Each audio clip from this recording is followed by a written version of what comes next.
Hello, let's talk about level matching, otherwise known as loudness matching or gain matching.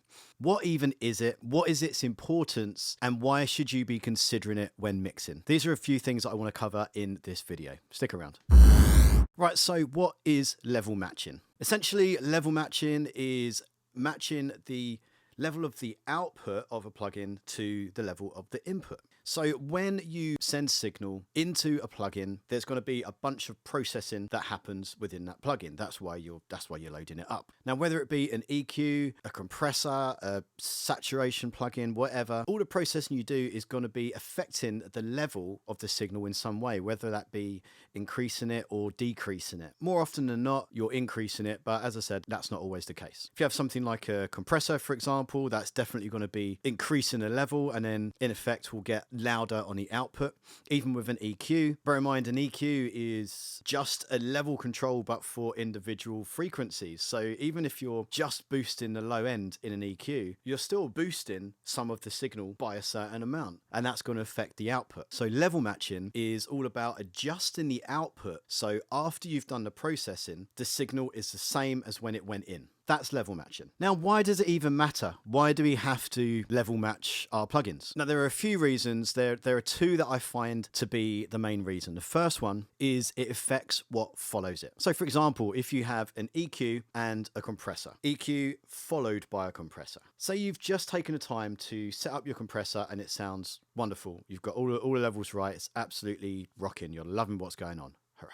And now you start to make changes to the EQ. So you might start to really boost the highs or really boost the lows or whatever. Those changes that you're making in the EQ, because that is now increasing the output, that is now increasing what is going into that compressor. So it's changing whatever you've done in the compressor. It's now affecting all the settings that you've set, all the moves that you've made in that compressor. Now it's going to be working harder. It's going to be compressing more because you're sending more level into it. You might want that to happen. For example, sometimes if you're going EQ into compressor and you start to boost some of the high end, like a 5K boost on a vocal, for example, that compressor is now going to be working a little bit more at 5K. That can be quite a good thing if you've got like an SSL compressor or something. And like I said, it's on a vocal. It can be quite a pleasing sound. So it can be a good thing. But as you can imagine, when you're doing a mix, you're making lots and lots of tiny little decisions. And these tiny little decisions all can affect each other. And if you're not looking at the relationship between the input and the output after doing the processing, then you could be missing a trick there. So the main thing is to just be aware that these changes are happening. Be aware that it might be useful to be level matching some of these plugins. Now, the other reason is it affects your decisions. Now, I'll show you some examples in a moment, but let me just talk you through what I mean. So, for example, you might have a compressor inserted on a drum channel, like a kick or a snare or something.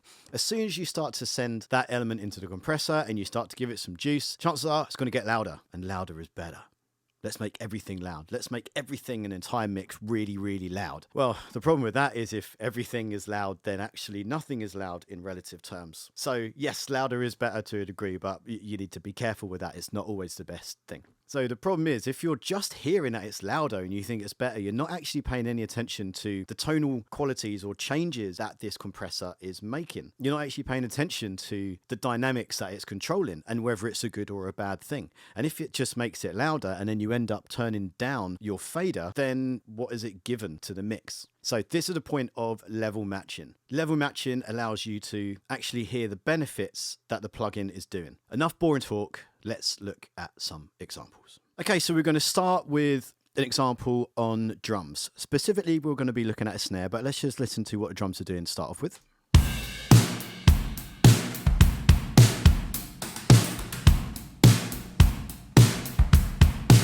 Right, now as you'll notice, the input and the output, so it's input here and the output there, on this plugin, nothing is happening, so the input and the output are the same. So specifically, this is a snare.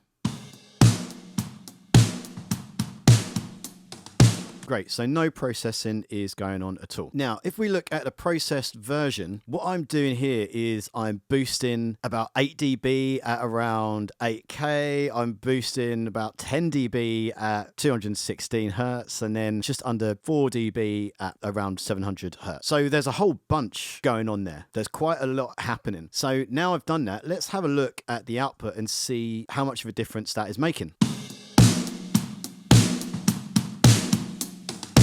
Right, that's quite a lot. That's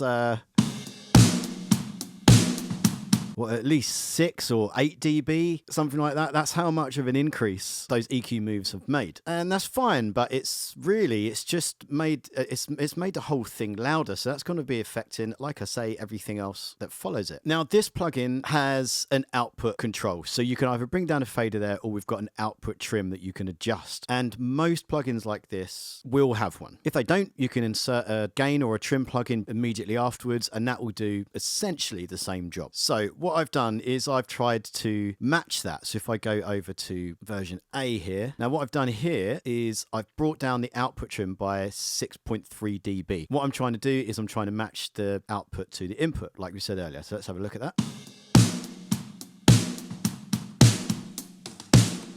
Right, so now they're about at the same level. Most of the time I do this by sight and also by using your ears. So I've got those about matched, but let's now hear the difference between the two. So I'm going to start with the EQ off, then I'm going to bring the EQ in, and you'll hear the changes that have been made. Here we go.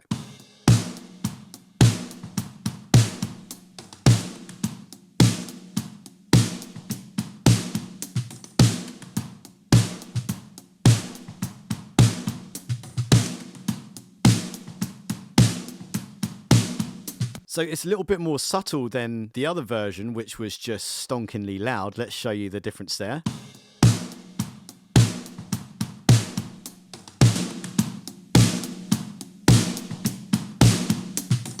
And additionally, you could see, because this is a channel strip, this is a good example of what I was saying earlier, that has now started to trigger the compressor ever so slightly as well, because it was starting to make the following compressor kick in, which is not really what we wanted. So going back to the original version, what we want to hear is, we want to hear the changes that we've made. We don't want to hear that it's now getting louder. So now when you're listening in context with the drums, you can actually properly judge whether those EQ moves were the right ones or not. Let's have a listen.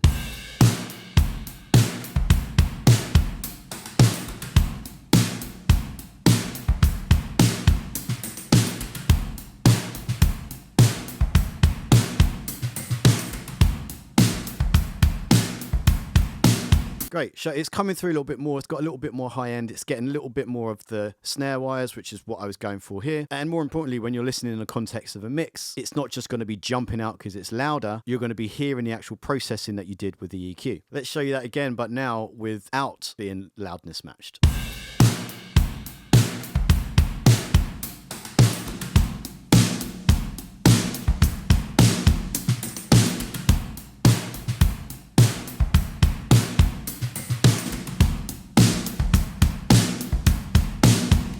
Okay, so that's example one. If you're enjoying this video, please do me a favor and hit the old like and subscribe. It really helps the channel and it really, really does help me out. So thank you very much everyone who's doing it so far. Also, if you sign up to the mailing list, all the details are below there. I'll send you some free stuff. You'll get an EQ cheat sheet as well as some one-shots that you can use in your mixes, all for free. So you might as well do it. Okay, let's get back to it. Another example I've got is using a compressor on a guitar. Now, bear in mind, this is all relevant to any element you're trying, whether it be like a vocal or drums or whatever, but I just wanted to give you two slightly different examples. So this is the sound of the guitar as it is already.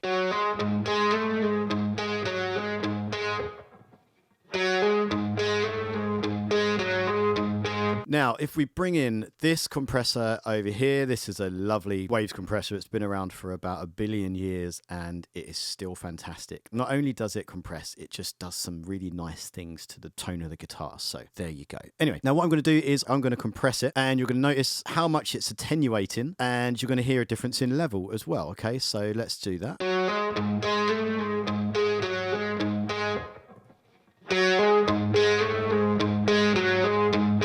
Do you hear how it got louder? Of course, but the high end jumped out. I was hearing much more high end. I mean, that's partly because it's just kind of squishing the whole thing and pulling it up. And I quite like that. That's very nice. But it is just making things louder as well. So I'm going to have to adjust that along with to fit in with my mix now. So let's hear the difference between two.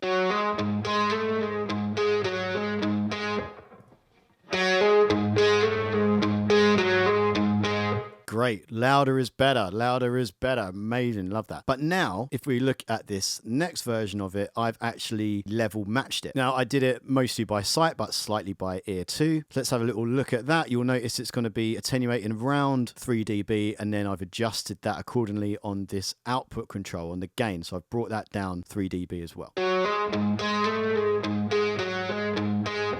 Now, let's hear the difference between the two, being without the EQ and with the EQ, and just listen to the tonal qualities of the guitar. What you're going to notice is, yeah, you're still getting that high end a little bit, but it's flattening out the high end a little, but also bringing down a level so nothing else is actually jumping out. So you can actually just listen to the changes it's making. Here we go.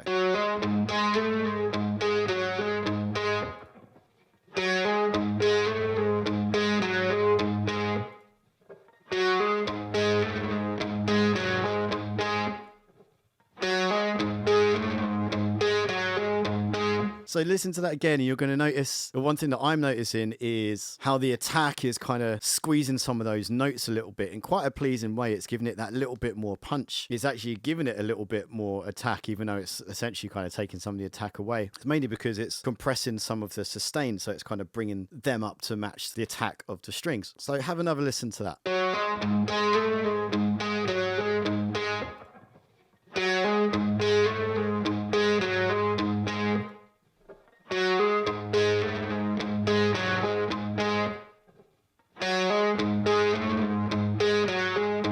So have a listen in context and try and focus on the actual changes that are being made. Try and focus on what the actual compressor is doing, because now we don't have to be worrying about the additional level that's bringing the excitement. It's the actual sound of the compressor itself which is bringing the excitement.